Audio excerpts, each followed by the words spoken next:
buenas tardes. Vamos a empezar la webinar del postcongreso de AECOM del 2023.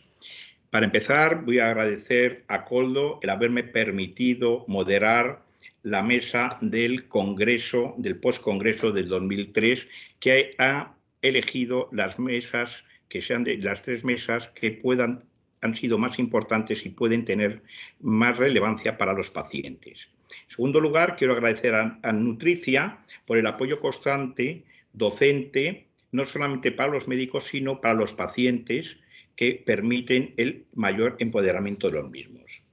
También os voy a decir que al final de las tres ponencias es cuando se va a empezar la discusión y preguntas a los ponentes. Para ello podéis estar haciendo preguntas a través del chat que voy yo filtrando para que cuando acaben las ponencias disponer de preguntar a los ponentes las preguntas. Sin más, vamos a empezar ya la primera charla, que se titula El futuro de la fenilcetonuria como paradigma de los errores innatos del metabolismo, que va a desarrollar la doctora Amaya Belanger. Amaya Belanger la conocéis todos, pero bueno, por si alguno no la conoce, voy a poner 4 puntitos de ella, ¿no? Ella es pediatra y es la coordinadora de la Unidad de Errores Congénitos del Metabolismo del Hospital Ramón y Cajal. Se formó con la doctora Martínez Pardo y debo agradecer que también junto con la doctora Martínez Pardo, ellas son las que me ampliaron y me dieron a obtener un conocimiento del mundo metabólico. Es una referente nacional, como son todos los ponentes, pero ella está implicada a nivel internacionalmente en las elaboraciones que elabora la Sociedad Europea de Errores Congénitos del Metabolismo de fenilcetonuria. Entonces pensamos que es la persona que más puede ayudar a resolver las dudas que tengáis los distintos pacientes o gente que tenga errores del metabolismo que pueda preguntar a ella. Sin más, puedes empezar cuando quieras. Vale, muchas gracias, Paco, por tu introducción. Muchas gracias a los organizadores por invitarme a dar esta sesión, que me hace especial ilusión por muchos motivos. Uno, bueno, pues porque como fuimos de los organizadores de AECOM, estoy encantada no solo de haber compartido esas charlas y esos conocimientos con mis compañeros, otros médicos o sanitarios que trabajan en los errores innatos del metabolismo, sino ahora con vosotros los pacientes. Y además también me hace mucha ilusión porque la charla que me ha tocado presentaros a vosotros aquí hoy es el resumen de la presentación que hizo el doctor Van Spronsen, que es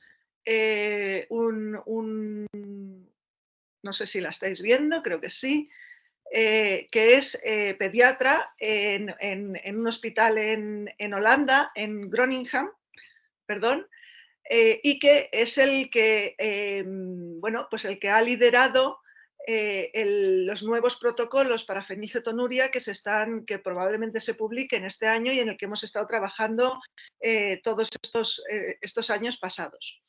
Porque en 2017 ya se publicó el primer protocolo europeo, se publicó en unas revistas muy importantes dentro de los medios académicos nuestros, pero como siempre ocurre, rápidamente surgieron algunos detractores y sobre todo lo que vimos es que había una serie de cosas pues, que quedaban incompletas o no se había profundizado lo suficiente. Se hizo un manual dietético para suplementar toda la parte de nutrición que había quedado en dudas.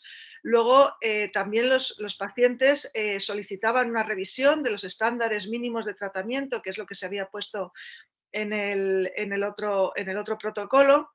Y luego que con el paso del tiempo han surgido nuevas evidencias, nuevos tratamientos, se han publicado nuevas cosas y tocaba hacer una actualización. Entonces, el líder del proyecto es el profesor Van Spronsen, la que hace todo el trabajo duro de repartir las cosas y mantenerlos todos en tiempos, es Annemiek van Bergberg, que es esta chica, no sé si veis el puntero de aquí. Y luego, en esta edición de los protocolos hemos trabajado 21 expertos divididos en 4 grupos. Un grupo que se ha centrado sobre todo en el tratamiento dietético y seguimiento nutricional, otro grupo dedicado al diagnóstico, tratamiento farmacológico y seguimiento de las formas benignas, otro en los aspectos neurocognitivos y psicológicos y la transición, y uno final hablando de la gestación, comorbilidades y detección y seguimiento de los pacientes con diagnóstico tardío. Otra de las cosas nuevas e interesantes de este protocolo es que aparte de pediatras y dietistas, se han incluido también psicólogos, bioquímicos, médicos especialistas en adultos, y eso ha hecho que yo creo que estos protocolos tengan una visión más multidisciplinar que siempre es bueno. Entonces, en los protocolos se han revisado temas que ya estaban incluidos en el anterior, pues la clasificación de la PKU, la determinación de qué pacientes necesitan tratamiento y cuáles solo seguimiento, la transición, el seguimiento nutricional, la gestación, es decir, cosas que ya estaban presentes en el anterior, pero que había que revisar con las nuevas evidencias. Y sobre todo, lo que también hemos trabajado mucho son temas nuevos que no estaban incluidos previamente, como por ejemplo qué hacer con los pacientes con formas benignas, si la calidad de esas muestras que se mandan para medir el control de la fenilalanina es adecuado o cómo debería ser, nuevos productos, tanto dietéticos como farmacológicos, que han salido al mercado desde entonces, el GMP, la pegvaliasa. Luego, respecto al seguimiento neurocognitivo, ya estaba presente en el anterior, pero de una forma muy vaga, y yo creo que una de las cosas que estamos más orgullosos es el haber acordado una batería de estudios que parece que es la más indicada para ver esas pequeñas alteraciones que puedan aparecer en la PKU y que a lo mejor en otras enfermedades no son evidentes. Luego se ha estudiado mucho lo que son otras enfermedades que aparezcan en PKU, no solo el aspecto neurológico, sino también otras cosas como la obesidad o la afectación de otros órganos. Y finalmente, esa carga del tratamiento, el burden of disease que dicen los americanos, que los pacientes sufren y que a veces ella misma es motivo de problemática. ¿Y cómo hemos hecho esto? Bueno, ya había una serie de artículos que habíamos revisado para el protocolo anterior. Ahora lo que se ha hecho es recoger todos los artículos sobre PKU que se han publicado entre 2013 y 2022, que eran un total de 3.191, de los cuales, bueno, pues había que buscarlos, luego leer los abstracts y ver si realmente trataban sobre el tema que nos interesaba. Y por lo tanto, finalmente se han revisado por completo solo cerca de 2.000.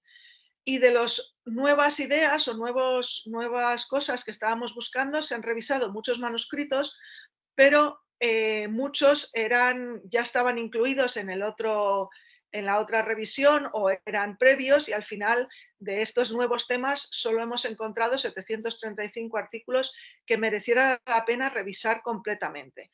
Básicamente hemos hecho una buena criba, pero son más de 2.000 artículos que tenían que revisar al menos 2 revisores, con lo cual cada uno de nosotros hemos revisado por lo menos 300 o 400 manuscritos para llegar a cabo a estas conclusiones.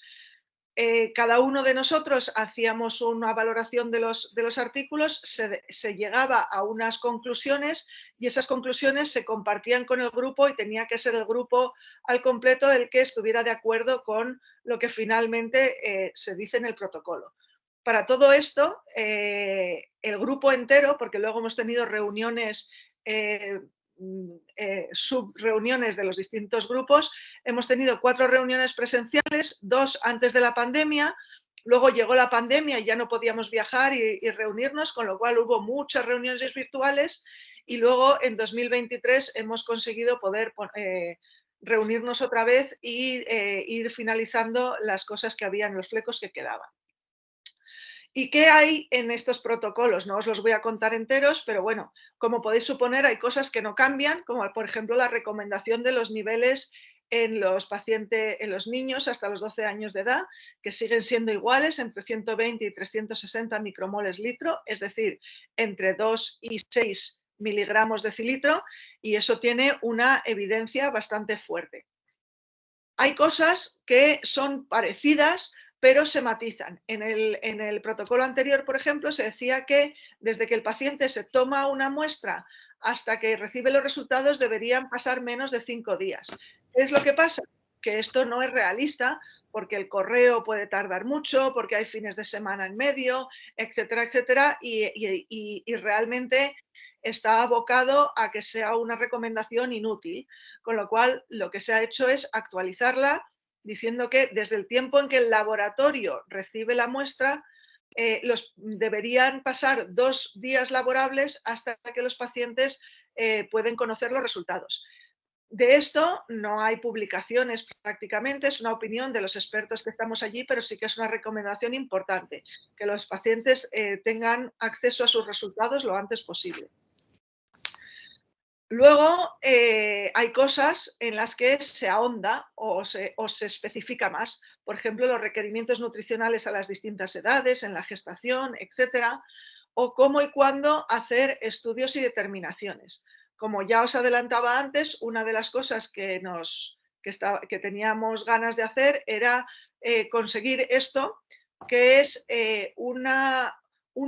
distintas valoraciones neuropsicológicas que se hagan en PKU porque son las que parece que tienen más resultados. Por un lado, incidimos en que ya no solo hay que hacer valoraciones neuropsicológicas en los niños, sino que también en la edad adulta de forma periódica. Y segundo, se ha buscado esta batería que no lleva mucho tiempo y muchas de ellas no requieren un personal muy especializado, porque igual que en España, en la mayoría de los otros países, el conseguir las valoraciones neuropsicológicas cuesta mucho, no hay mucho personal para ello. Y luego, evidentemente, hay cosas nuevas, como ya os he dicho, por ejemplo, el tratamiento con pegvaliasa se recomienda que se pueda ofrecer a los pacientes por encima de los 16 años, siempre y cuando no tengan un buen control metabólico con otras terapias disponibles, como el tratamiento dietético o el tratamiento con sapropterina.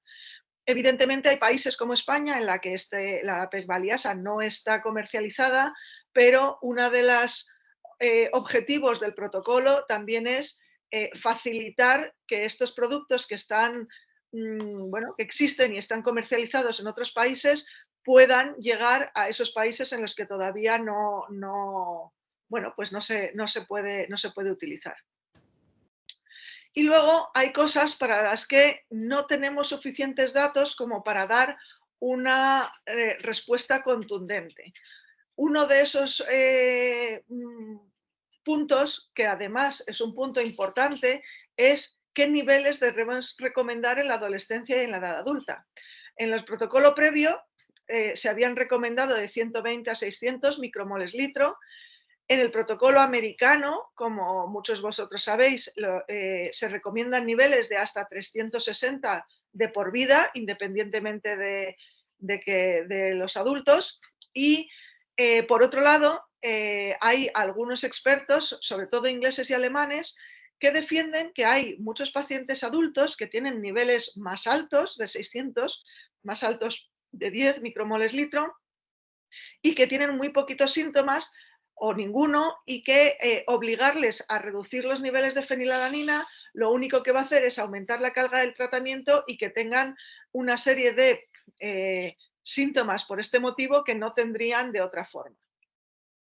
Entonces, gran parte de la presentación del Dr. Van Spronsen se basó en enseñar los distintos trabajos y publicaciones que hay respecto al tema, que bueno, hay que decir que no hay muchos y que a veces mezclan pacientes pediátricos con pacientes de otras edades, entonces es difícil saber a quién atribuir los resultados, pero lo que está claro es que sabemos que en los adultos se producen todavía cambios en el cerebro y que esos cambios les pueden afectar. Eso se ve en pruebas neuropsicológicas, en resonancias, en espectrometrías, etc. Algunos pacientes tienen síntomas debido a esto, tienen dificultades y otros no. No podemos o no sabemos distinguir el efecto que tiene la fenilalanina, que tiene el paciente en el momento en el que se hace esta prueba respecto a los controles que ha tenido en semanas previas, meses, años o en otros periodos de su vida. Tampoco somos capaces de distinguir cuánto peso es o es debido al control metabólico respecto a lo que le cuesta al paciente conseguir ese control metabólico, a la angustia por no poder seguir la dieta, si eso le produce depresión, etc. Todavía no podemos o no existen formas de distinguirlo bien y desconocemos el efecto a largo plazo, a muy largo plazo, que puedan tener los niveles de fenilalanina en la edad adulta. Básicamente, o más que en la edad adulta, en la ancianidad o en las últimas etapas de la vida, porque los pacientes con diagnóstico precoz, es decir, diagnóstico neonatal, todavía no han alcanzado esas edades y por lo tanto no es un espacio que está por determinar. Con lo cual se llega a una recomendación que es intermedia, es decir, se siguen recomendando niveles de 120-600 micromoles litro en mayores de 18 años, pero se pone un asterisco, digamos, para que en aquellos pacientes de forma muy individualizada que por las circunstancias que sean presentan síntomas y sobre todo tienen una carga de tratamiento muy importante, determinar si se les puede permitir niveles algo por encima de los 600 miligramos de decilitro. Esto tiene un nivel de evidencia bajo y es una recomendación débil por lo que os decía, porque la evidencia es confusa y además hay poquita. Y aquí es donde, digamos, nos separamos de los protocolos y empezamos a contar un poco qué es lo que pasa con la PKU y por qué nos pasa esto, entre otras cosas, con los niveles de los adultos. Y es que se asume que un mal control de la enfermedad tiene más impacto en edades tempranas, pero según va pasando el tiempo y según se va conociendo más y se va conociendo más a los pacientes, eso no queda del todo claro. Es decir, los niños tienen un tipo de afectación, en los adolescentes vemos otras cosas, como la disfunción, problemas en el funcionamiento cerebral, problemas de atención, problemas de comportamiento. En los adultos aparecen problemas psicosociales de depresión, ansiedad, retraimiento social, que no por ser diferentes les impactan de forma profunda en la vida. Y además también aparecen problemas o dudas sobre la salud cardiovascular, etcétera, que pueden tener incluso un impacto en la esperanza de vida de estos pacientes. Y como he dicho, en los ancianos todavía no sabemos nada. Entonces, ¿es realmente cierto que un mal control tiene más efecto en las edades tempranas? Tiene efecto, pero eso no quita que en los adultos también lo haya. Lo que pasa es que a distintas edades hay que buscar y hay que preguntar por síntomas diferentes. Sabemos, por ejemplo, que en los niños las funciones ejecutivas, que es una cosa que se mide que se busca para medir cómo está funcionando ese cerebro, se buscan la memoria de trabajo, la flexibilidad cognitiva, y en cambio en los adolescentes son más importantes otro tipo de funciones ejecutivas, la organización, la planificación. ¿Y qué pasa en edades avanzadas? Eso es una cosa que está todavía por determinar. También sabemos que la severidad de la enfermedad se relaciona con la carga del tratamiento, es decir, pacientes con formas severas tienen que tener tratamientos más intensos, y eso hace que ese tratamiento tenga, pues en sí el tratamiento tenga más repercusión. Pero lo que tenemos que tener claro es que la edad influye y en general, cuanto mayor edad tiene el paciente, más sufre la carga del tratamiento. Probablemente porque en la infancia y en la adolescencia gran parte de esa carga del tratamiento la llevan los padres, y el paciente, por lo tanto, no lo siente tanto, mientras que según se independiza, le cae todo. Le cae el tratamiento y la dificultad de planearlo, de comprar la comida, etcétera, etcétera. La PKU produce unos síntomas que son muy evidentes, y otros que no lo son tanto. Por ejemplo, sabemos que puede producir alteraciones neurológicas, que hay un riesgo de hiperfenilalaninемia materna, que puede dar ansiedad, depresiones, pero también hay cosas que a lo mejor se han estudiado menos o se han mirado menos, como el problema financiero. No sé por qué esto avanza solo, pero bueno, el problema financiero, esa alimentación o esos trastornos de la alimentación secundarios al tratamiento, el tiempo que lleva a prepararlo todo, los sentimientos de culpa. Entonces, y sabemos que muchas de estas cosas se relacionan unas con otras y eso dificulta que nosotros lo podamos medir bien. Algunas se deberán a la enfermedad en sí y algunas puede que sean por el propio tratamiento. Con el tiempo, lo que está claro es que se han ido cambiando las formas de medir los resultados en PKU. Al principio, cuando se diagnosticó la enfermedad y no había tratamiento, lo único que se medía era el coeficiente intelectual para ver cómo de impacto tenía, cómo de el retraso mental que producía esa enfermedad. Cuando apareció el cribado, pues empezaron a ver pacientes que tenían una mejor perspectiva y había que preocuparse por qué niveles debían tener y hasta qué edad había que tratar. Y entonces, aparte del coeficiente intelectual, se empezaron a medir otros factores neurológicos como las funciones ejecutivas, etc.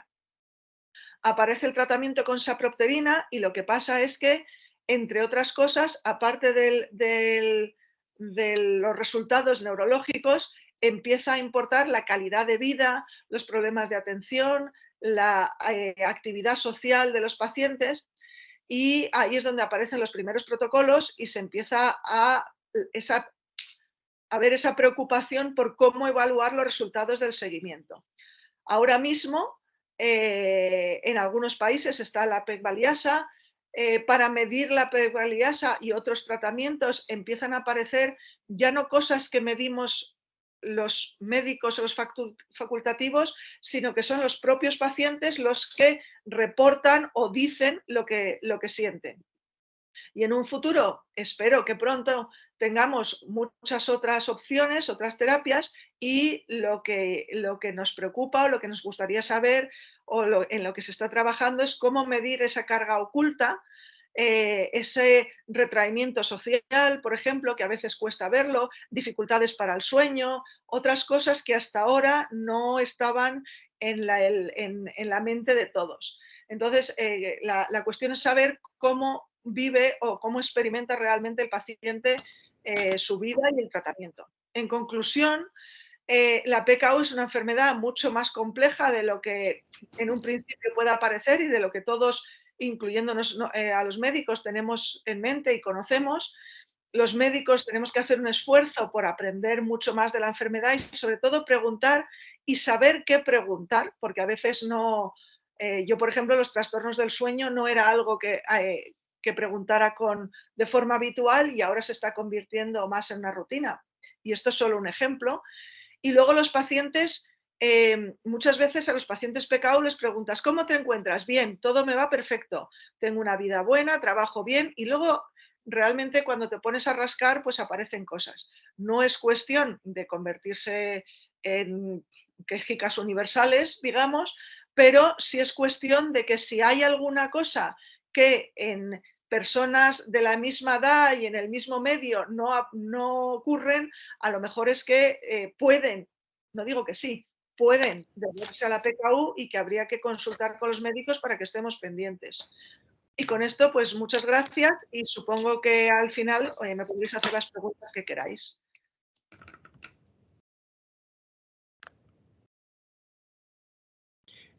Muchas gracias, Amaya. por la charla. Y ahora vamos a pasar a la siguiente ponencia, que es nutrición en la enfermedad metabólica, mucho más que una dieta. Para ello contamos con Ana Moraes, es pediatra del Hospital Universitario La Paz, pertenece al Departamento de Nutrición y Errores Congénitos del Metabolismo y tiene no solamente es experta en niños, sino que también es referente dentro del propio hospital de muchos pacientes que son adultos que pueden tener un trastorno metabólico, aconsejan a ella y la buscan para que los asesore. Sin más, cuando quieras puedes empezar. Hola, buenas tardes. Muchas gracias, doctora Arrieta, por la presentación y gracias a Nutricia por haberme invitado a esta jornada. En los próximos minutos vamos a comentar algunas de las cuestiones con respecto a la nutrición que se plantean en las personas que tienen que seguir una dieta especial y concretamente en este caso las personas con enfermedades metabólicas. La terapia nutricional para muchos pacientes metabólicos es el pilar del tratamiento de su enfermedad, sobre todo en los errores innatos de lo que llamamos el metabolismo intermediario, en las aminoacidopatías, los defectos del ciclo de la urea, las acidemias orgánicas. El hacer esa dieta especial es la base de la terapéutica, aunque luego la combinemos con fármacos o con otros tratamientos. Y puede incluir muchas cosas, como es pues, disminuir la ingesta del nutriente cuyo metabolismo está limitado y que se acumula o que se acumulan metabolitos tóxicos. También otro objetivo es administrar los nutrientes que hagan falta para que las células y el organismo funcionen bien, una vez que tengamos en cuenta que hay algunos alimentos que no se van a poder administrar. También el objetivo de la dieta es que ese paciente, en el caso de los niños, tenga un crecimiento lo más normal posible y un desarrollo lo más normal posible, condicionado siempre por la patología que da su enfermedad. Y aunque está en último lugar, pero no es menos importante, el objetivo de cualquier dieta terapéutica para los pacientes metabólicos o para otros pacientes con otras enfermedades, independientemente de cuál sea el objetivo principal, siempre está el objetivo de prevenir las enfermedades asociadas a una mala alimentación. Esto, que sería un objetivo para la población general, no deja de ser importante para las personas con enfermedades metabólicas que tienen que seguir dietas especiales. No es ajeno a la patología metabólica la problemática de las enfermedades derivadas de la dieta en las últimas décadas, ¿no? Hemos asistido en la segunda mitad del siglo XX, lo que llevamos del siglo XXI, a lo que llamamos la transición nutricional.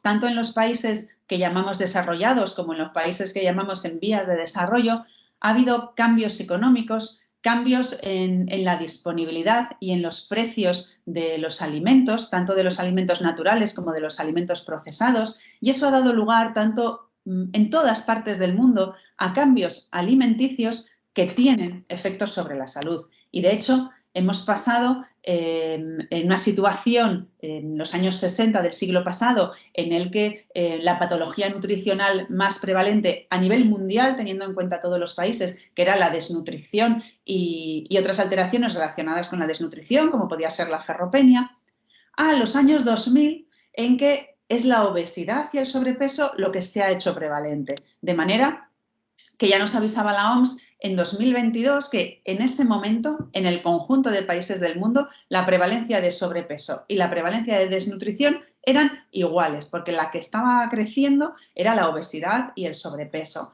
Esta problemática que ocurre en todo el mundo, en personas sanas y en personas enfermas, interesa también a las personas con errores congénitos del metabolismo que tienen que hacer dietas especiales. Porque estas dietas, ¿qué implican en la práctica? Pues, por ejemplo, ahora lo veremos, en las personas que tienen que hacer dietas controladas en proteínas, pues hay una disminución de la ingesta de proteínas totales muchas veces, hay una restricción de las proteínas de mayor valor biológico y ese tipo de alimentos tienen otros nutrientes que también se restringen cuando a lo mejor no es necesario. En personas con problemas en el metabolismo de los lípidos, pues frecuentemente tienen que cambiar las fuentes dietéticas de lípidos porque va a haber algún tipo de lípidos que no puedan utilizar. Y en el caso de las personas con enfermedades en el metabolismo de los hidratos de carbono, pues también van a tener que cambiar el tipo de hidratos de carbono que ingieren y sobre todo el ritmo en la ingesta, en el número de comidas que hacen al día, que además no siempre va a ir parejo en el ritmo del apetito o saciedad. Y esto puede tener consecuencias a nivel alimenticio, a nivel nutricional y a nivel de salud. No debemos olvidar que una cosa es la alimentación, ¿no? El acto de comer, que es un acto voluntario, individual, que es distinto de unas personas a otras y que está influenciado por diversos factores. El gusto, la forma en que cocinamos, influencias culturales, religiosas, por la publicidad, factores socioeconómicos, la presencia de una enfermedad metabólica, todos esos son factores que influyen sobre qué alimentos nos llevamos a la boca y que son diferentes de unas personas a otras. Un tipo de alimentación concreta llevará a un tipo de nutrición concreta. La nutrición ya es universal, es lo que sucede en nuestro organismo, es involuntario. Una vez que hemos comido, los procesos que tienen lugar dentro de nuestro organismo. Y nutrición quiere decir la incorporación de los nutrientes, su transformación y su utilización en el organismo. Tanto lo que llamamos macronutrientes, hidratos de carbono, proteínas, grasas, los micronutrientes, vitaminas y minerales como el agua y la fibra. Y esta utilización de los nutrientes que hace el organismo es la que debería llevar a un crecimiento óptimo y a un desarrollo óptimo del individuo, del potencial de desarrollo que tiene el individuo. Para que esta nutrición sea lo mejor posible, tiene que derivarse de una alimentación que sea lo mejor posible también. Vamos a ver un ejemplo práctico que es muy frecuente en las personas con enfermedades metabólicas, sobre todo en las que atañen al metabolismo de las proteínas. Pues este plato que ven aquí, el queso con membrillo, es, bueno, al menos en nuestra experiencia, por lo que nos dicen los pacientes, es un plato que se utiliza mucho en postres, en meriendas, en almuerzo. Lo utilizan mucho las personas que tienen trastornos del metabolismo de las proteínas. Entonces, por ejemplo, si este plato, que lo consume mucho la población general sin enfermedades metabólicas también, lo preparamos con un queso fresco normal de supermercado y un membrillo normal, por ejemplo aquí utilizando una variedad sin sal, pues más o menos una ración es esto lo que nos va a aportar, aproximadamente dependiendo de cantidades, de marcas, etc. Frecuentemente las personas con errores congénitos en el metabolismo de las proteínas, para preparar este plato, adaptan sus ingredientes y lo preparan, por ejemplo, con quesos veganos que están dirigidos a la población que sigue alimentación basada en plantas, vegetarianos, veganos, y que algunos de esos quesos veganos se caracterizan por un contenido muy bajo, muy pequeño en proteínas. Entonces, si preparamos este mismo plato, en lugar de con un queso fresco, vamos a decir estándar, con un queso vegano, pues vamos a ver que vamos a conseguir el objetivo que queríamos, prácticamente eliminar la presencia de proteínas en ese alimento. Pero a cambio de eso, ese patrón alimentario nuevo, aunque ahora esté focalizado en un plato, pues vemos que va a llevar parejo un aumento de calorías, un aumento de hidratos de carbono, que ya no eran demasiado saludables, porque en el caso del plato original era básicamente sacarosa del dulce de membrillo. Vemos que contienen muchos más lípidos, se multiplica por 10 el contenido en sal, etc. ¿Qué ocurre? Podemos tener una tercera opción que también hacen algunos pacientes con trastornos del metabolismo de las proteínas, que es fabricarse su propio queso aproteico, pues a partir de bebidas lácteas exentas de proteínas, pero que aportan otros nutrientes de forma saludable. Entonces vemos, por ejemplo, que con esta opción seguimos manteniendo ese objetivo de disminuir la cantidad de proteínas que tiene el plato, pero no se nos disparan tanto las calorías, no se nos disparan tanto los hidratos, no se nos disparan tanto los lípidos, el contenido en sal es menor. Entonces, bueno, son opciones que, con las que los propios pacientes, accediendo a diversos recursos que debemos poner a su disposición, pues tanto las organizaciones de trastornos metabólicos, como los médicos, dietistas, como los propios pacientes, pues debemos guiarles para hacer las opciones más saludables dentro de lo que es conseguir el objetivo que tenían, que era, en este caso, por ejemplo, disminuir las proteínas de este almuerzo o de esta merienda. Incluso ya si nos vamos a algo mucho más saludable, pues si en vez de dulce de membrillo le ponemos fruta natural, como por ejemplo una fruta blandita, pera en este caso, pues además estaremos reduciendo la cantidad de azúcares. A veces esto no es fácil porque, bueno, pues prepararse un queso en casa a partir de una bebida láctea, pues requiere tiempo, planificación, saber hacerlo, ensayo y error, trabajo en casa, y entonces a veces eso no es posible y es mucho más directo recurrir, por ejemplo, a un queso vegano. Entonces, estas son cuestiones que tienen importancia en el día a día del enfermo metabólico. No se trata solo de limitar el metabolito, no hay que centrar todo en el metabolito, sino que hay que hacer que el conjunto sea lo más saludable posible dentro de los condicionantes que tiene esa dieta.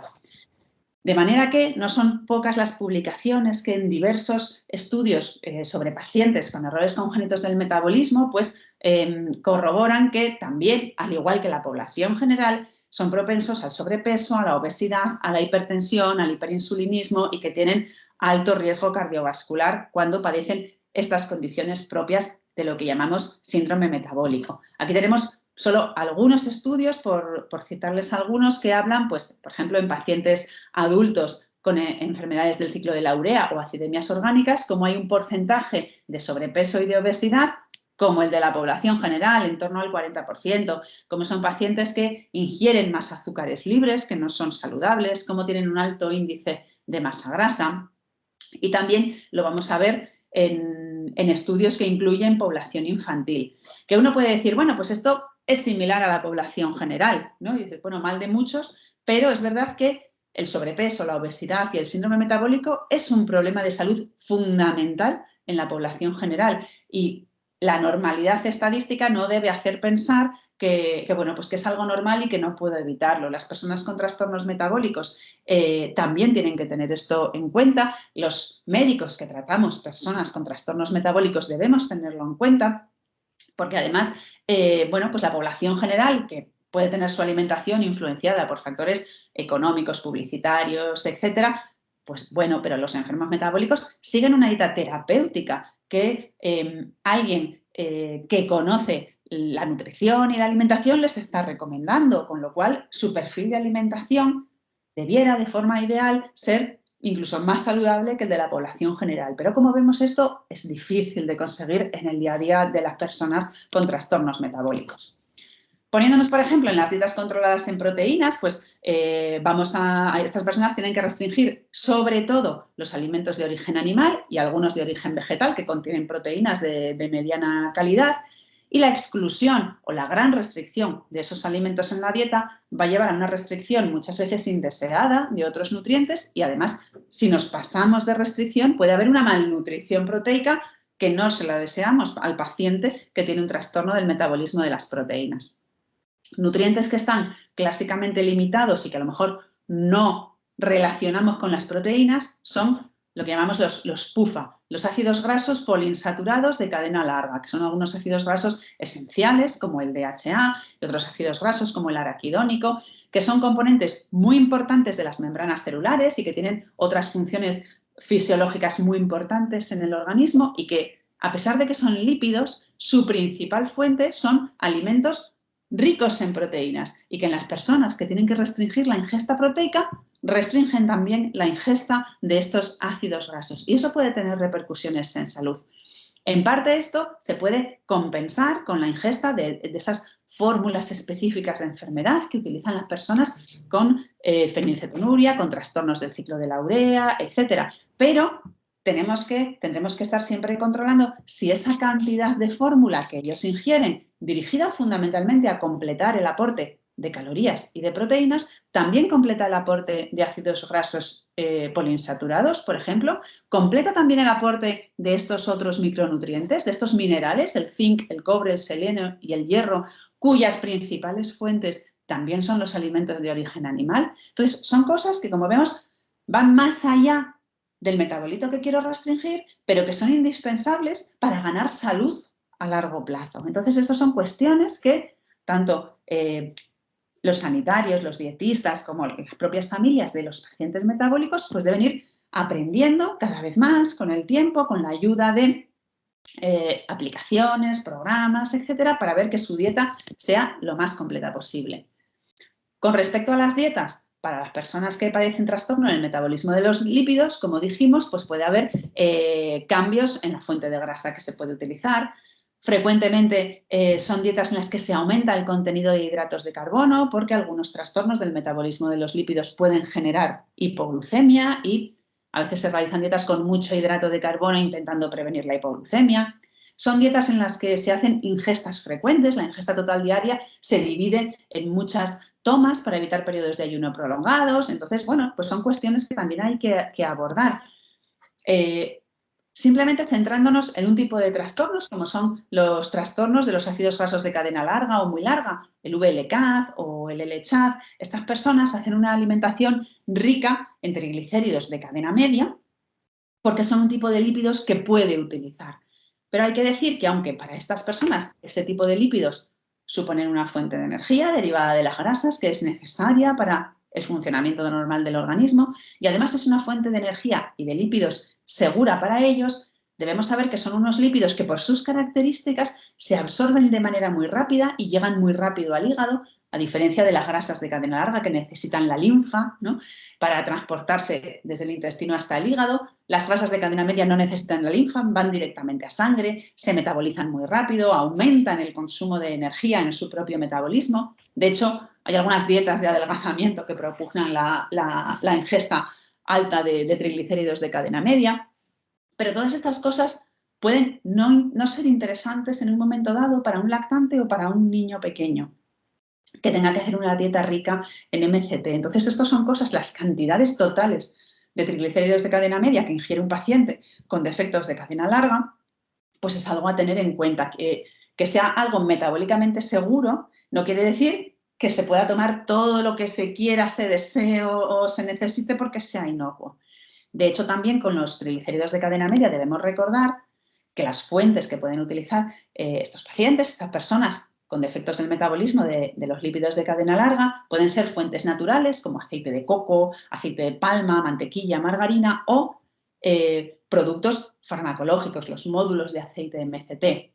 Ambas son válidas como fuente de MCT, pero hay algunas fuentes naturales, como el coco, el aceite de palma, la mantequilla, la margarina, que además de MCT tienen ciertos ácidos grasos, como el ácido mirístico o el ácido palmítico, que son muy poco saludables, que son aterogénicos y no deben confiar toda su ingesta de triglicéridos de cadena media a esas fuentes naturales. Tendremos que aconsejarles en ese sentido para que tengan como fuente importante el MCT puro de farmacia, por llamarlo de alguna manera, y utilizar estas fuentes naturales en una medida que no sea excesiva. Bien, pues eso debemos conocerlo y debemos transmitírselo a los pacientes, porque el paciente no tiene por qué saber si esto es rico en MCT y es natural y esto es MCT de farmacia, pues a veces dices, pues mejor será lo natural.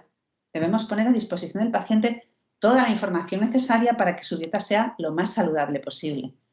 Otra cuestión que atañe a las personas con trastornos del metabolismo de las grasas son esas ingestas frecuentes que tienen que hacer para evitar periodos de ayuno excesivamente prolongados y no tener una hipoglucemia, que es un problema que pueden tener las personas que no pueden utilizar las grasas durante el ayuno como fuente de energía alternativa a la glucosa. Bien, pues esto hay que tener en cuenta que tener que hacer muchas comidas diarias no quiere decir tomar calorías de más, sino que las necesidades de energía y de alimentos diarios hay que repartirlas en muchas comidas que serán de menor volumen, pero el hecho de que un niño, en lugar de hacer 4 comidas clásicas, tenga que hacer 7, 8, no quiere decir que coma el doble que el niño tiene que hacer 4, sino que su ingesta total diaria tiene que repartirla en más tomas. Y esto no siempre lo hacemos bien. Al final son pacientes que sobre todo cuando ya son niños mayores o adolescentes, que comen muchísimo y que es fácil que tomen un exceso de calorías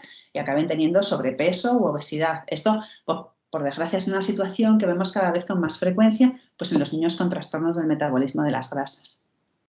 Algo que interesa también a estos pacientes es esa bebida de emergencia. No la utilizan solamente los pacientes con trastorno del metabolismo de los lípidos, también los pacientes con algunos trastornos del metabolismo de las proteínas, como las acidemias orgánicas, o con trastornos del metabolismo de los hidratos de carbono. Vemos que, bueno, en muchos trastornos metabólicos hay que utilizar estas bebidas de emergencia que llamamos, que es agua con dextrinomaltosa o agua con dextrinomaltosa y MCT, para esas situaciones que pueden suponer un riesgo de descompensación metabólica, ¿no? La fiebre, la enfermedad aguda, las necesidades de ayuno pues por una cirugía, los vómitos, etcétera. Bien.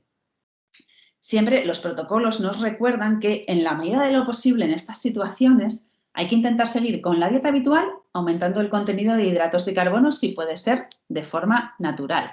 Y que cuando necesitemos utilizar bebidas de emergencia, en caso de buena evolución, intentaremos volver lo antes posible a la dieta habitual. ¿Esto qué quiere decir?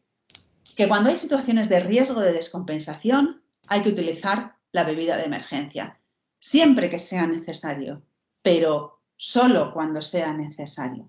Hay que tener muy claro, los pacientes pues, necesitan tener esa información, que les explique muy bien su médico qué son las situaciones de emergencia y cuándo tengo que utilizar esta bebida de emergencia. No hay que utilizarla en el por si acaso, ¿no? Pues me ha tosido 2 veces, por si acaso vamos a empezar la bebida de emergencia, porque luego nos encontramos situaciones en las que pues a lo largo de los 30 días del mes, pues tenemos niños que han estado 10 o 15 días con el régimen de emergencia en un por si acaso y a lo mejor al final pues, de todos esos días han tenido fiebre un día o han tenido una enfermedad aguda 3 días y muchas veces lo hemos hecho por si acaso y al final no lo necesitábamos. Esto, que es algo que es seguro desde el punto de vista metabólico, te asegura que no te vas a descompensar, pero puede llevar a una sobreingesta a la larga de azúcares de absorción rápida que a nivel metabólico y a nivel de salud general no interesa a largo plazo. Entonces son este hilar fino con estas dietas que hace lo que decíamos antes, que no solo sea el metabolito, sino también la dieta general. Lo mismo podríamos decir de las dietas para algunos hidratos de carbono, de algunos trastornos de los hidratos de carbono. Por ejemplo, en la intolerancia hereditaria a la fructosa no es posible tomar 5 raciones de fruta y verdura al día por la propia idiosincrasia de la enfermedad. Esto va a interesar a la ingesta de vitamina C, a la ingesta de fibra, a la ingesta de proteínas. Entonces esto habrá que ver la dieta general, si necesitan suplementos, si necesitan regular la ingesta de otros alimentos, no solamente para que no se ingiera fructosa o fructosa en exceso, sino para que el resto de la dieta sea saludable.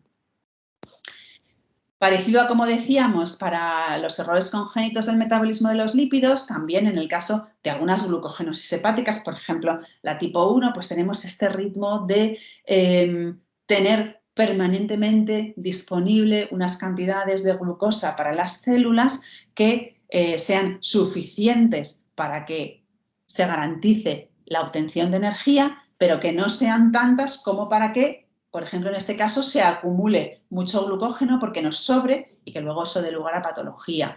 Entonces, esto nos pasa también mucho en las glucogenosis hepáticas, ¿no? Que estamos pensando siempre de forma lógica y normal en la prevención de la hipoglucemia y entonces hacemos, a veces, pues, aunque tienen que hacer muchas tomas de hidratos de carbono, pues los pacientes hacen incluso más tomas de las que necesitan o recurren mucho a la bebida de emergencia, pues a veces por miedo, porque ay, parece que han corrido un poco más de la cuenta, a ver si, y le damos. Y es una cosa normal que sucede en estos trastornos, ¿no? Que intentamos prevenir la descompensación, pero ojo, porque a veces en ese intento de prevenir la descompensación hacemos un exceso en ingesta de algún tipo de nutrientes que no interesa. Y a veces eso es difícil de compensar perfectamente porque son enfermedades pues, que realmente son muy difíciles de tener bien controladas, pues lo son para los médicos, pues imagínense para las familias, son un auténtico quebradero de cabeza, pero no por eso debemos dar la espalda a lo que debe ser una dieta saludable, ¿no? Sabemos que en todas estas dietas, si damos un aporte suficientemente adecuado de todo, de proteínas y de energía, pues todo irá bien. Cuando damos una cantidad, por ejemplo, en los trastornos congénitos del metabolismo de las proteínas, es, bueno, tengo perfectamente ajustada la proteína, pero no he prestado atención a lo demás y el niño come poco de otro tipo de calorías, pues vamos a ver que son niños que crecen poco, que estas proteínas que quería destinar al crecimiento las tengo que destinar a la obtención de energía, por lo tanto, el metabolismo general no irá bien, aunque no vaya a subir el amonio, por ejemplo. Si doy pocas proteínas, aunque de las calorías correctas, pues lo mismo, tampoco van a poder crecer bien los niños. Si todo está bajo, las proteínas y la energía, El metabolismo tiene que hacer un proceso de adaptación a una ingesta escasa, pero antes de llegar a esa adaptación se puede descompensar el trastorno metabólico de base, ¿no? Y lo mismo pasa si el aporte de proteínas es excesivo en términos absolutos o en términos relativos en comparación con el resto de calorías. El metabolismo global no podrá funcionar bien. ¿Cómo estimamos entonces las necesidades concretas que tiene cada paciente? De energía, de proteínas, de hidratos de carbono, de ritmo de glucosa. Pues realmente es difícil y es sobre todo difícil en la población pediátrica que está en continuo crecimiento y desarrollo y pues los requerimientos que tiene hoy pueden ser diferentes de los que tenía hace 3 meses. O si pega un estirón, pues ya ni hablamos. Entonces, realmente es difícil y hay que hacer muchas actualizaciones de los requerimientos y del estado nutricional de estos pacientes. Y simplemente por comentarles, pues algunas de las técnicas que intentamos hacer para ayudarnos, para apoyarnos en calcular mejor los requerimientos, pues hoy por hoy hacemos estudios de composición corporal, intentando distinguir dentro del estado nutricional del niño, del cuerpo del niño, cuánto es masa grasa, cuánto es lo que llamamos masa celular, que es la proteína corporal, las vísceras, los músculos, para calcular o estimar cuál es el tejido metabólicamente activo, que eso nos ayuda a saber cuáles son sus requerimientos de energía y también de proteínas. Para ello utilizamos técnicas como la bioimpedancia, que seguro que pues muchos de ustedes, a ustedes mismos o a sus hijos, si tienen enfermedades metabólicas, pues le habrán hecho esta técnica de composición corporal, ¿no? Que utilizamos unos aparatos que, basados en la transmisión a lo largo del cuerpo de una corriente eléctrica de muy baja intensidad, pues se calculan los diferentes componentes corporales, porque los tejidos magros y el músculo conducen muy bien la electricidad porque son ricos en agua, mientras que el tejido graso la conduce muy mal porque tiene mucha menos agua, ¿no? Y son estas básculas que están pues ahora muy de moda y las vemos en farmacias, en gimnasios, en otros establecimientos, pero también en las consultas médicas, ¿no? Quizás aparatos un poquito más sofisticados con electrodos que son en base a este estudio de la conductividad eléctrica del cuerpo, podemos estimar la composición corporal. Nos dan este tipo de informes, ¿no? Todo con la grasa corporal, masa libre de grasa, el agua corporal, la masa muscular. Pues son técnicas que nos ayudan a conocer mejor cómo es el cuerpo y si sabemos cómo es el cuerpo sabremos estimar mejor los requerimientos. Otras herramientas en las que nos basamos es, por ejemplo, la ecografía nutricional. Es una técnica pues, muy barata si se le da buen uso. No es una técnica ni ionizante, ni eléctrica, ni nada, y que consiste en hacer una ecografía a nivel del músculo cuádriceps para ver aquí, espero que se vea un poquito bien en la imagen, hacemos una ecografía de lo que es el muslo, ¿no? Veríamos en primer lugar el tejido adiposo, el recto anterior del cuádriceps, que es el músculo anterior del muslo, después otros componentes de ese músculo cuádriceps y centrándonos en este que es más superficial, su tamaño, su área, nos informa sobre un mejor o peor estado funcional del individuo y estado nutricional. Y eso nos ayuda también a conocer mejor su composición corporal. También podemos hacer, para estudiar la grasa, una ecografía a nivel de lo que se llama la línea alba, ¿no? Que es esta zona donde se juntan los dos rectos anteriores del abdomen. Pues aquí podemos ver el tejido adiposo subcutáneo en la ecografía, que sería pues esta zona de aquí, y el tejido adiposo, que llamamos preperitoneal, que es el que está pegado a las vísceras y es el que tiene peor perfil cardiovascular. Eso nos ayuda también a conocer la composición corporal del individuo y a aconsejarle mejor sobre lo que tiene que comer. También tenemos otras técnicas como la dinamometría, que es una valoración de la fuerza prensil de la mano, cuyos datos son extensibles a cómo está el cuerpo. Entonces, ya para terminar, recordar que en las personas con trastornos metabólicos también, lo mismo que en cualquier otra persona, debemos intentar anticiparnos a las posibles consecuencias nutricionales que puede tener una dieta, vamos a decir, diferente a la de la población general. Debemos prevenir la malnutrición proteica analizando la composición corporal para poder ajustar bien los requerimientos. Debemos prevenir la sobrealimentación tan frecuente en muchas personas con trastornos metabólicos, ¿no? Porque en ese intento de evitar el ayuno, de tener suficientes hidratos de carbono, al final no nos descompensamos, pero nos pasamos de calorías, ¿no? Cosas como ajustar los regímenes de emergencia, recomendaciones sobre el tipo de alimento que me viene mejor, pues cuando quiero, por ejemplo, disminuir la carga proteica de un plato. Como también dijo, por ejemplo, la doctora Belanger, para la fenilcetonúria, cuidar la salud ósea es importantísimo y siempre individualizar, aunque haya unas pautas generales para cada trastorno, ¿no? Para cómo se trata los defectos de beta-oxidación de cadena media, cómo se trata la glucogenosis tipo 1, pero luego cada paciente necesita su traje hecho a medida, con sus calorías, con sus proteínas, con su ritmo de comidas. Y esto es todo por mi parte. Muchísimas gracias por su atención. Muy bien, muchas gracias, doctora Morais, por ceñirte al tiempo, igual que la doctora Belanger. Y ya vamos a entrar a la última comunicación seleccionada del Congreso, que es el músculo, una herramienta terapéutica cada vez más relevante. Para ello contamos con Domingo González Lamuño, es pediatra del Hospital Universitario Marqués de Valdecilla, en Santander, y profesor de pediatría en la Universidad de Cantabria. Tiene especial dedicación a los errores innatos del metabolismo y a otras enfermedades raras de base genética, además de ser responsable de nefrología pediátrica en el hospital. Actualmente es nuestro presidente de AICOM y miembro también del grupo AICOM Sociedad. Sin más, cuando quieras, Domingo, puedes empezar. Muchas gracias, doctora Arrieta, por esta presentación y muchas gracias a AICOM y Sociedad, en su nombre a su representante, al doctor Al-Lamid, y también muchas gracias a Nutricia por favorecer este tipo de reuniones. Voy a hacer mi presentación, que realmente no corresponde a la presentación que hice yo en AICOM, porque esto fue una mesa muy interesante sobre la actividad del músculo, perdón, no me está cogiendo la presentación, la actividad del músculo, el músculo como una herramienta terapéutica cada vez más relevante, una mesa moderada por el doctor Carlos Alcalde, en el que se habló del músculo como un órgano fundamental en la anaplerosis, un órgano fundamental en el metabolismo, cómo el ejercicio muscular es parte del tratamiento de algunos tipos de errores innatos del metabolismo, y veremos, en la línea de lo que comentaba antes la doctora Morais, también de muchos errores innatos del metabolismo que no afectan directamente al metabolismo del músculo, y luego unas consideraciones nutricionales en pacientes deportistas.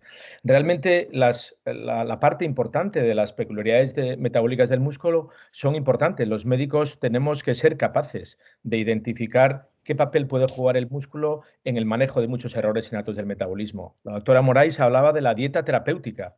Todos tenemos claro que los errores del metabolismo o los trastornos del metabolismo intermediario, de alguna manera, se manejan desde el punto de vista nutricional. Pues tenemos que ser capaces los clínicos de incorporar lo que se llama ejercicio terapéutico, y todavía no tenemos conocimientos suficientes. Es decir, que para que el ejercicio terapéutico tenga un peso equivalente a la dieta o a la nutrición terapéutica, tenemos que reconocer esas particularidades metabólicas del músculo. Conocemos muchos errores innatos del metabolismo en los cuales el órgano diana, el órgano afectado, fundamentalmente es el muscular.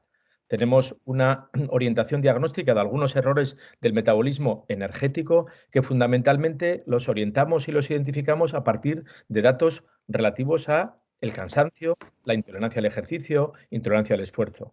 Tenemos claro que algunas de las intervenciones de algunos pacientes con enfermedades metabólicas es a través de promover y de, sobre todo, prescribir un tipo de ejercicio terapéutico. Tenemos que ser capaces, además de saber analizar la composición corporal, tenemos que ser capaces de analizar la condición física. Igual que medimos la cantidad de grasa y medimos la distribución de la grasa, tenemos que ver qué condición física tiene este paciente o esta persona. Y realmente tenemos que ser capaces, en suma, de prescribir lo que se trata el ejercicio terapéutico, porque conocemos muchos aspectos de cómo la actividad física condiciona cambios genéticos, cómo son capaces de hacer regulación epigenética, cómo los genes que heredamos somos capaces de optimizarlos o de modificar su implicación metabólica a partir de aspectos de la nutrición y de la condición física. Mediante diferentes tipos de ejercicios somos capaces de modificar cambios en el control glucémico, cambios en la síntesis de hemoglobina, cambios en la respuesta a la insulina, somos capaces de inducir cambios en el perfil lipídico, somos capaces de inducir cambios en la composición corporal. En resumen, somos capaces de inducir muchos cambios metabólicos. Pero realmente de lo que nosotros queremos hablar es cómo el músculo es un órgano o un sistema sobre el cual podemos actuar desde el punto de vista dietético-nutricional, pero también del tipo de vista de actividad física, que va a condicionar cambios en el metabolismo energético.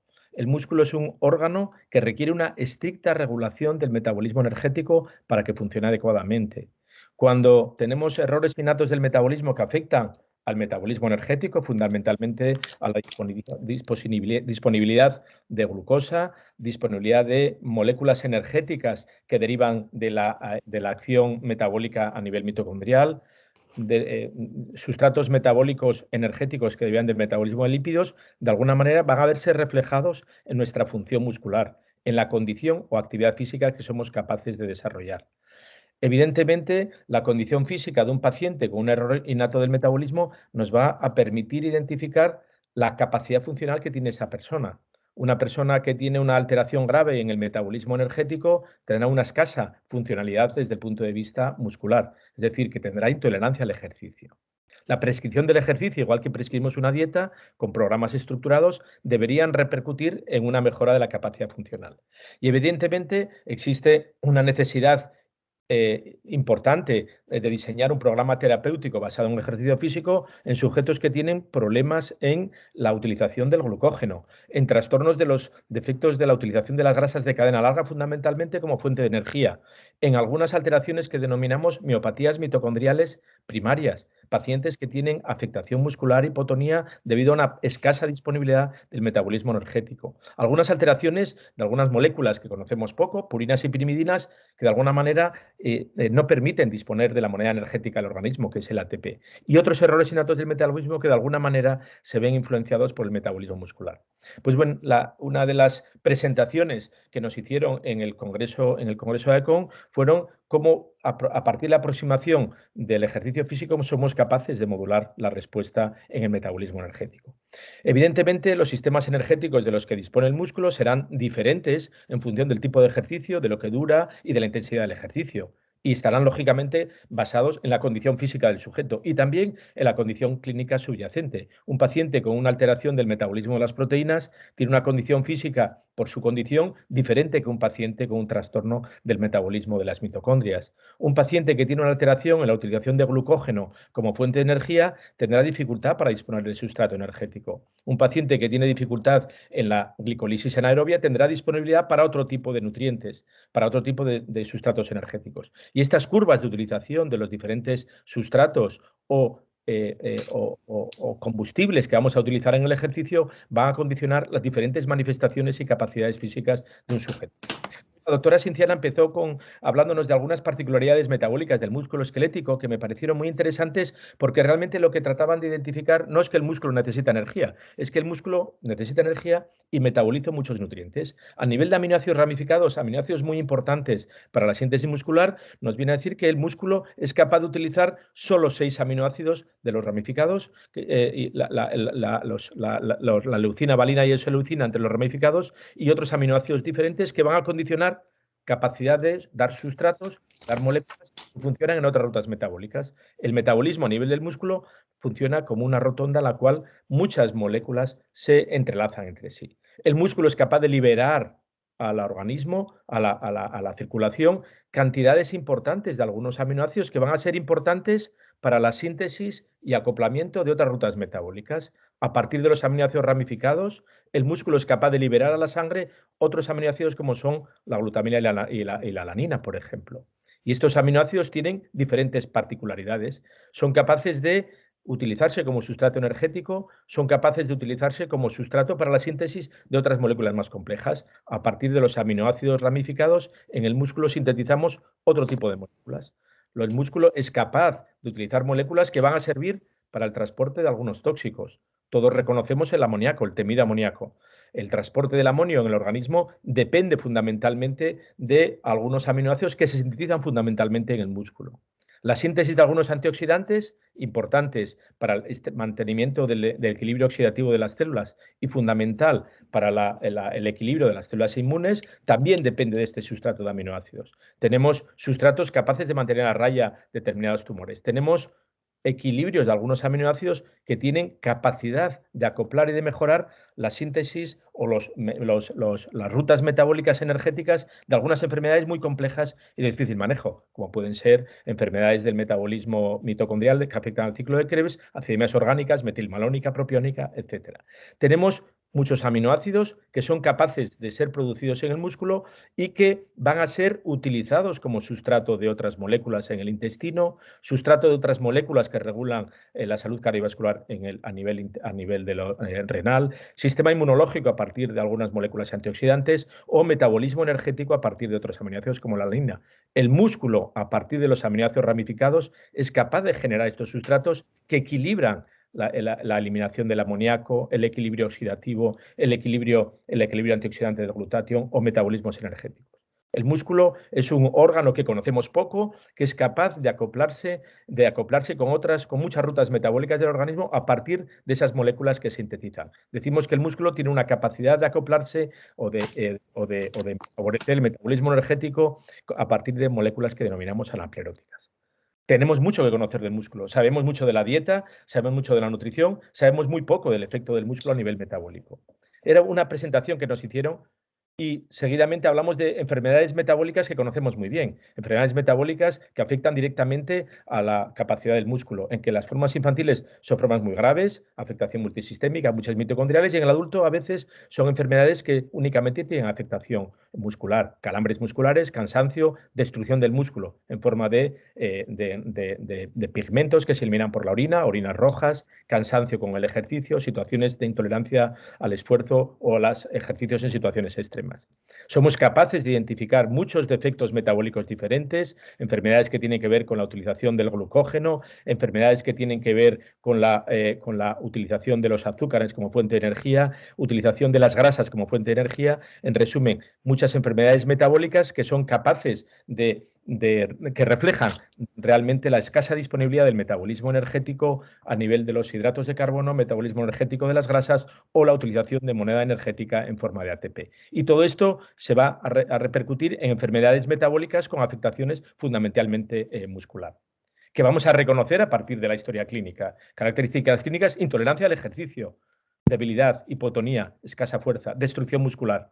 Y características clínicas específicas: depende del tipo de ejercicio. Un ejercicio intenso, un ejercicio prolongado, ejercicio en una situación de alto estrés, ejercicio en una situación de escaso aporte de determinado sustrato energético. Es decir, que vemos que existen características clínicas específicas que son las que condicionan los síntomas del paciente. Algunos síntomas serán intermitentes, relacionados con el ejercicio, y otros, en cambio, serán permanentes. Debilidad muscular permanente. En ocasiones son trastornos musculares específicos y en otras ocasiones se acompañan con defectos a otros niveles o alteraciones a otros niveles como el sistema nervioso central. Nosotros, clínicos, para la orientación de las disfunciones metabólicas asociadas al músculo, al funcionamiento muscular, tenemos que ser capaces de identificar cuándo aparecen estos desencadenantes, cuándo aparecen estos síntomas, cuándo aparecen estos problemas ligados a la fatiga.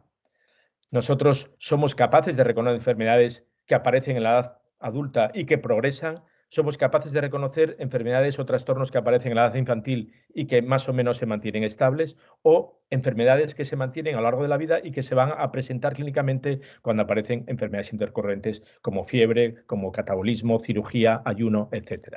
La tolerancia e intolerancia al ejercicio nos permite orientar algunas enfermedades metabólicas que tienen específicamente un trastorno metabólico. Estos modelos fisiopatológicos de los que hablamos, el más importante es la enfermedad de McArdle. Enfermedad de McArdle, por frecuencia, un defecto en la utilización de sustrato energético a partir del glucógeno. Sujetos adultos o adolescentes, adultos jóvenes o adolescentes, que al final de la infancia o en el inicio de la adolescencia empiezan a tener intolerancia al ejercicio. Intolerancia al ejercicio especialmente al inicio del mismo. Y que si continúan haciendo ese ejercicio empiezan a ser más tolerantes. Una intolerancia progresiva. Un modelo que realmente se va a manifestar por lesiones frecuentes, una respuesta muscular al ejercicio cada vez peor, con dolores musculares, con contracturas, con muchas lesiones, de una persona que de niño no tenía especiales problemas. Una enfermedad metabólica porque no somos capaces de utilizar un sustrato energético como puede ser el glucógeno. Este defecto de intolerancia al ejercicio tiene un difícil manejo o tratamiento, pero fundamentalmente los tratamientos más avanzados realmente se basan en realizar ejercicio físico. Tenemos una alteración primaria del músculo porque no es capaz de utilizar el sustrato energético en forma de glucógeno y el tratamiento fundamental es el ejercicio físico. Un ejercicio físico terapéutico, adaptado a la condición física del sujeto y de acuerdo a las características metabólicas de ese músculo. Un músculo que no es capaz de utilizar en una primera fase ese glucógeno, esa fuente de energía que se acumula en el músculo a partir del glucógeno porque no es capaz de utilizarlo adecuadamente. Pero ese músculo puede utilizar otros sustratos de energía. Puede utilizar la glucosa que circula, con lo cual ese ejercicio se puede realizar en unas condiciones físicas en el cual yo aporto determinadas cantidades de glucosa y también ese músculo es capaz de utilizar otra fuente de energía como pueden ser los ácidos grasos de cadena larga. Tenemos un defecto metabólico de manifestación fundamentalmente muscular, cuyo tratamiento fundamentalmente es el ejercicio físico. Esto es algo que tenemos que ser capaces de aplicar en muchas enfermedades metabólicas. Tenemos que ser capaces de dar un paso más en el manejo de las enfermedades metabólicas de todo tipo, alteraciones del metabolismo de los aminoácidos, acidemias orgánicas, defectos del ciclo de la urea, defectos de la beta-oxidación, defectos de utilización de los sustratos de energía en forma de azúcar o en forma de grasas, defectos en la utilización de la moneda energética de tipo ATP. ¿Por qué? Porque cada uno de esos defectos va a tener capacidad de utilizar otro sustrato energético. Y la aproximación terapéutica más importante ya es la actividad física. Actividad física dirigida a la capacidad física del sujeto y adaptada a la condición clínica del mismo. Estos ejemplos que nos hablan de un ejercicio de la condición física en sujetos con esta enfermedad de Macar, de la congestión tipo 5, nos permite demostrar que tras un programa de entrenamiento específico somos capaces de mejorar la capacidad física del sujeto medida en forma de consumo máximo de oxígeno, medida en forma de rendimiento deportivo, medida en aumento de la fuerza o en medida de mejor tolerancia al ejercicio. Vemos que somos capaces de inducir cambios metabólicos significativos en un sujeto cuyo defecto metabólico primario es el músculo, que no es capaz de utilizar los sustratos de energía más habituales, como puede ser el glucógeno, pero que es capaz de utilizar otro tipo de sustratos de energía. Tenemos que ser capaces de hacer una inducción de mejor de la condición física de los sujetos, una mejoría en el equilibrio metabólico del sujeto a partir de una prescripción del ejercicio. Y tenemos muchas evidencias de que el ejercicio es capaz de inducir muchos cambios metabólicos, algunos de los cuales podemos medir. No solo podemos medir cambios en la masa muscular, no somos capaces de medir cambios en la masa magra de este sujeto, no somos capaces de medir con la ecografía nutricional, como comentaba la doctora Ana Morais, ese aumento de la masa muscular, sino que somos capaces de medir cambios metabólicos igual que medimos los niveles de fenilalanina en un sujeto con fenilcetonuria. Existen cambios de metabolitos a partir de reacciones metabólicas que se activan o no a través de la actividad física o del ejercicio. Son estudios que nos identifican cambios metabólicos significativos que afectan al tejido graso, al músculo, al cerebro, al hígado o a la masa ósea. Muchos de los metabolitos tienen que ver directamente con metabolitos activos en anaplerosis, que luego veremos de nuevo. Alfa-cetoglutarato, beta-aminoisobutirato, ácido quineurético, beta-hidroxibutirato, los cuerpos cetónicos, el lactato, muchos metabolitos que cambian con determinados tipos de ejercicios, algunos demostrados en humanos, otros demostrados en animales. Y queríamos hablar que es que esto también afecta a los pacientes con enfermedades metabólicas que teóricamente no tienen nada que ver con el metabolismo muscular desde el punto de vista energético. Ejercicio físico en pacientes con fenilcetonuria, pacientes con trastornos del metabolismo, algunos aminoácidos que pueden mejorar su equilibrio metabólico a partir de ejercicio terapéutico, porque el ejercicio terapéutico promueve la síntesis de proteína, promueve el anabolismo, con lo cual somos capaces de rescatar algunas rutas metabólicas a partir no solo de la dieta, sino también de la actividad física, a partir de un ejercicio prescrito para una condición determinada. Tenemos efectos que evidencian adaptaciones a corto, medio y largo plazo. Se modifican los ejercicios intensos, tienen unos efectos, ejercicios moderados tienen otros efectos, ejercicios de alta intensidad tienen otros efectos. Por un lado, se puede modificar el metabolismo de muchos aminoácidos, aumentar la síntesis de proteína y, sobre todo, mejorar la captación de algunos aminoácidos esenciales que van a ser determinantes para una salud sistémica o de todo el organismo de este sujeto. Lógicamente, estas condiciones van a mejorar aspectos no solo a nivel del control metabólico, sino del metabolismo óseo, sistema nervioso central, estado de ánimo, etc.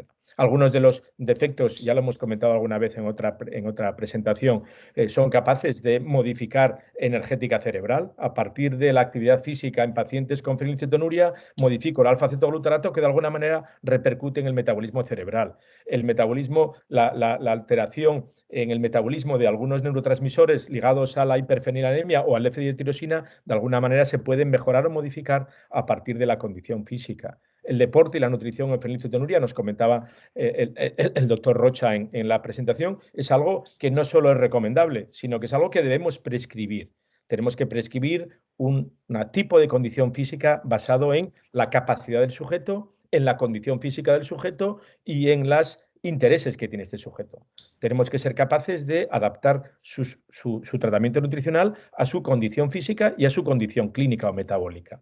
La dieta debe ser rica en hidratos de carbono, como todas las formas de suplemento. Debemos añadir bebidas deportivas que contribuyen a un mejor grado de hidratación y un mejor aporte de energía durante el ejercicio, tras el ejercicio y antes del ejercicio. Y tenemos que adaptar los sustitutos de proteínas de acuerdo al tipo de ejercicio que hagamos y de los intereses. Si estamos buscando mejorar la masa muscular, haremos un tipo de aproximación terapéutica. Si hacemos una mejoría en la recuperación de un ejercicio intenso, otro tipo de actividad de aproximación terapéutica. Y si lo que buscamos es una persona con un mejor equilibrio, pues buscamos otro tipo de adaptación.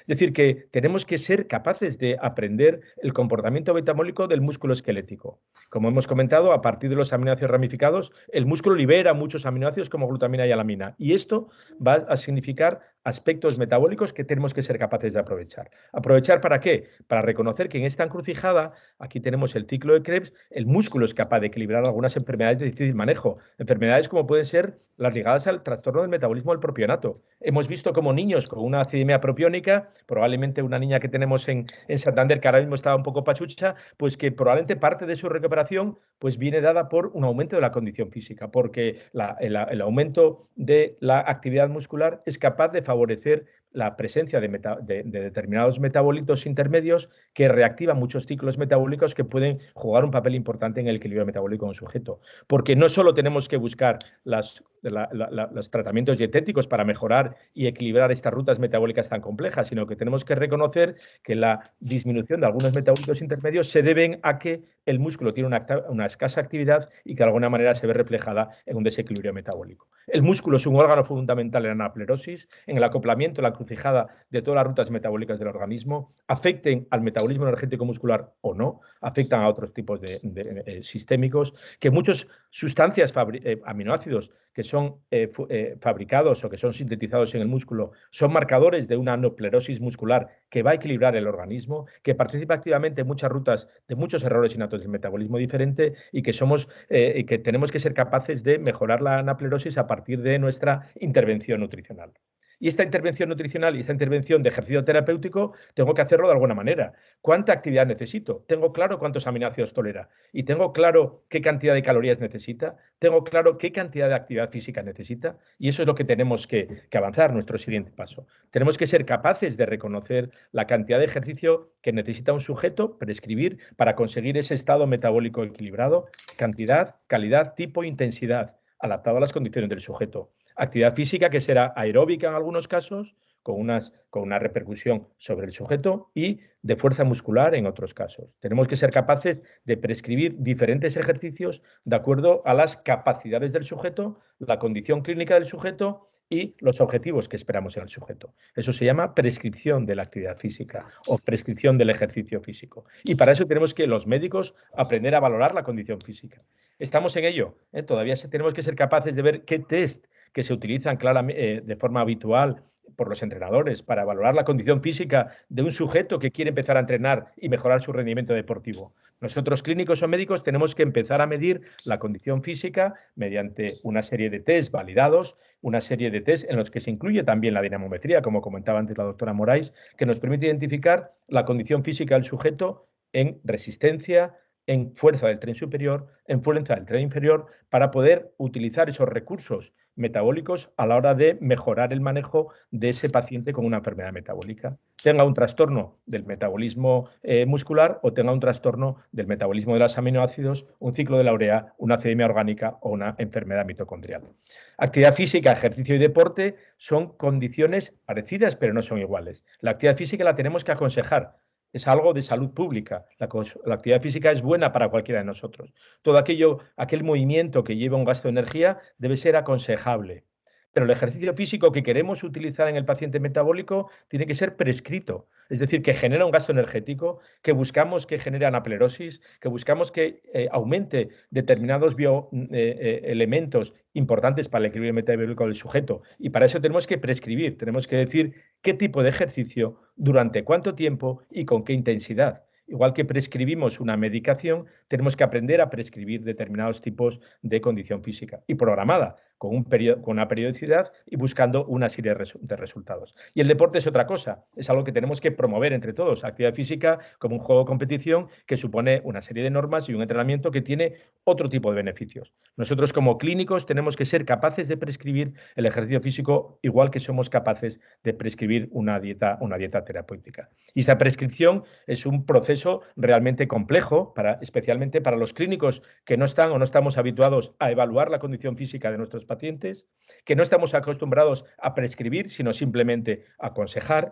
porque tenemos que ser capaces de modificar el tipo de actividad que realizan nuestros sujetos. Uno, para reconocer cómo el músculo es capaz de equilibrar situaciones metabólicas que hasta ahora pensábamos que no eran manejables o difícilmente manejables con dieta, y veremos cómo la prescripción del ejercicio físico va a permitir estabilizar y mejorar el manejo de muchos pacientes con enfermedades metabólicas complejas. Tenemos que evitar el sedentarismo, tenemos que incrementar el gasto metabólico del sujeto, tenemos que hacer recomendaciones generales, pero sobre todo tenemos que hacer programas de ejercicio especializado adaptados a la condición física del sujeto y a la condición clínica subyacente o enfermedad metabólica. Y nada más. Muchas gracias. Espero haberme adaptado al tiempo. Gracias.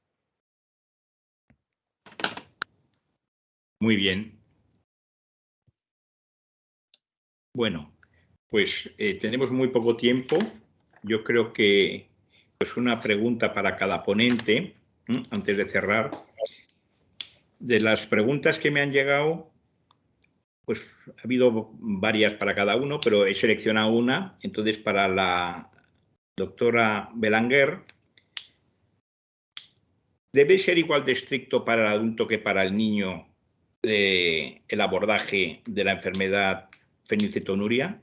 ¿Las guías debemos de cumplirlas tan estrictamente o no? A ver, por un lado, las guías son eso, son unas guías que lo que pretenden es reunir todo el conocimiento que tenemos de una enfermedad para dar una serie de recomendaciones. Luego, esas recomendaciones habrá que adaptarlas, por un lado, a cada país, que tendrá sus características o sus medios, habrá que adaptarlas a cada centro y, sobre todo, habrá que adaptarlas a cada paciente, porque bueno, pues hay pacientes que requerirán unas cosas u otras. Como ya quedó claro durante la exposición, los adultos parece importante que tengan un seguimiento, es importante que ese seguimiento sea concienzudo, es decir, no basta con estás bien, porque el estás bien muchas veces oculta una serie de problemas de los que no somos del todo conscientes y que van luego con el tiempo apareciendo, pero los pacientes sí deben, como digo, no hay una evidencia científica absoluta de cuáles son los niveles ideales, pero sí parece que puede haber un daño a largo plazo y, por lo tanto, sí que se propugna o sí que se recomienda el seguir un tratamiento y que el tratamiento evidentemente se haga bien. Entonces, ya cómo de intenso tiene que ser ese tratamiento es una cosa que habrá que individualizar con ese paciente en concreto, según sus circunstancias, según su tipo de PKU, no todos los PKU son iguales, y según sus expectativas también. Muy bien. A la doctora Morais, era una pequeña así comentario, observación. Como comentaba lo del ritmo alimentario, que es mucho más intenso, mucho más continuo, ¿eso no puede alterar un poquito la sensación de saciedad y hacer que luego los pacientes tienden hacia más obesidad al no saber lo que es saciarse desde pequeño? Sí, la altera completamente. De hecho, en este tipo de pacientes que tienen que hacer ingestas a intervalos regulares, nos solemos encontrar con el problema de los lactantes cuando ya de forma fisiológica empiezan a alargar el ayuno, que es muy difícil para ellos mantener esas ingestas cada poco tiempo porque no tienen apetito, y el problema inverso en los mayorcitos que se han acostumbrado a ingestas muy regulares, a intervalos muy regulares, muchas ingestas al día, y que acaban comiendo más calorías de las que necesitan. Claro, es lo que decíamos, que estas enfermedades son como, bueno, como una orquesta donde todos los instrumentos tienen que encajar. Entonces, por un lado podemos tener el metabolismo de la glucosa intrincado con el que pueda sintetizar o no glucógeno y que necesite un aporte regular de glucosa para obtener energía. Pues eso hay que encajarlo con las acciones de la insulina y del glucagón, que van a tener sus propios ritmos de secreción según la cantidad que se coma y el ritmo con el que se coma. Entonces, efectivamente, a veces el ritmo de alimentación que requieren algunas enfermedades metabólicas choca con la maduración de sistemas del niño, que de forma fisiológica tendría tiempos de ayuno mayores, y con el ritmo de secreción hormonal. Y efectivamente hay alteraciones, incluso a nivel central, de los estímulos de apetito y saciedad que acaban siendo anómalos, y estos pacientes que de pequeños les cuesta hacer muchas tomas, de mayores tienen un constante apetito que les lleva muchas veces a una sobreingesta. Efectivamente es así como dices. No, muy bien. Y luego a Domingo, está muy bien lo que ha comentado, ponen aquí, ¿no? Lo de la actividad física, que eso se le puede indicar a todo el mundo, o sea, que eso queda claro. Pero se ha mejorado la calidad de los sujetos que hacen ejercicio, independientemente de que tenga patología o no. Estudios de calidad sobre el ejercicio en pacientes con metabólicos. ¿Hay trabajos? A ver, estudios de calidad de vida en pacientes con enfermedades metabólicas no hay del metabolismo de los aminoácidos o de las proteínas, pero sí los hay de pacientes que tienen enfermedades, miopatías musculares. Hay muchos trabajos, el modelo de enfermedad McArdle, algunas mitocondriales y algunos de defectos de beta-oxidación. Cuando el defecto es leve, porque afecta al adulto, y lo único que se manifiesta es por alteraciones en el rendimiento deportivo, condición física o fuerza muscular, sí hay trabajos en los que se habla de mejoría de calidad de vida, especialmente en la enfermedad de McArdle, muy significativos. Parece una paradoja que tengo una intolerancia a la actividad física, el tratamiento es actividad física y mi calidad de vida, que es mala porque pierdo la calidad física, mejora cuando la condición física mejora. Lo que pasa es que los médicos tenemos poca capacidad, estamos poco entrenados a medir la condición física del sujeto. Para que mejore la calidad de vida de cualquier persona, tengo que adaptar el ejercicio a su condición física. Si no mido la condición física, ¿cómo voy a adaptar el ejercicio que le prescribo? Es decir, que lo primero que tenemos que aprender los médicos o los profesionales de la salud es evaluar la condición física, plantearme unos objetivos, serán la anaplerosis, el anabolismo, la masa muscular, el mejor rendimiento o la calidad de vida. Eso es lo que tenemos que aprender. Estamos empezando, porque ahora mismo lo hacemos con un atleta. La calidad de vida siempre mejora si adapto mi condición física a mis capacidades y me planteo un objetivo de mejora. Y fundamentalmente está estudiado en la enfermedad de McArdle y de la beta-oxidación de cadena larga. Poco en la fenilcetonuria, muy poco en la propiónica y metilmalónica, pero realmente es algo a lo que tenemos que ir. Muy bien. Bueno, pues yo creo que voy a hacer un resumen. Yo creo que con una idea principal de cada charla, si estáis de acuerdo, lo decís, si queréis puntualizar a lo que yo añada, lo comentáis antes de que cerremos la la webinar. Con respecto a lo de la doctora Belanger, lo que destaco fundamentalmente es que si bien los protocolos son necesarios, no tiene que ser una obsesión, ¿eh? Y hay que adaptarlo a cada país, con lo cual hay que tener cierta laxitud y no obsesionarse tanto los pacientes si lo leen como el médico en un objetivo que hay que ir individualizando y analizando periódicamente.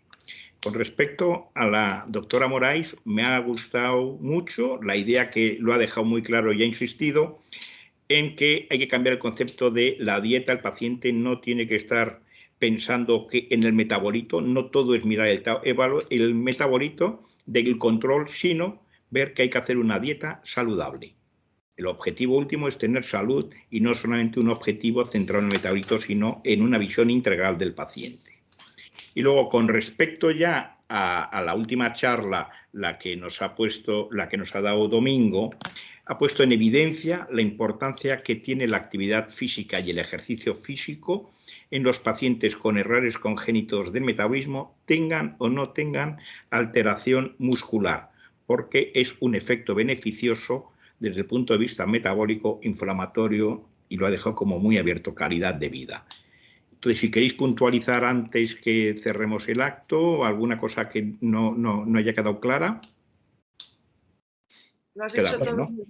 Muy bien. Entonces, Únicamente comentar que nos tenemos que poner las pilas los profesionales, igual que en la parte de aspectos emocionales o psicológicos, también tenemos que empezar a aprender a evaluar estos aspectos de condición física, que irá muy de la mano de lo que comentaba la doctora Morais, de evaluar del estado nutricional, sarcopenia, distribución de la grasa corporal, masa muscular, etcétera, ¿no?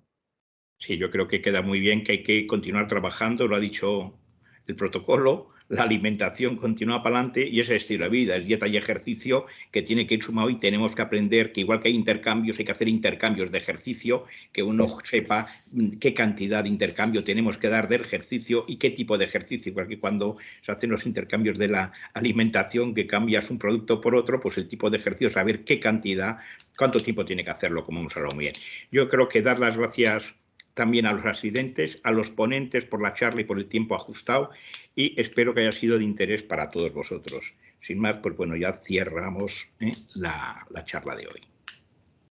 Muchas gracias. Gracias. Hasta luego. Hasta luego.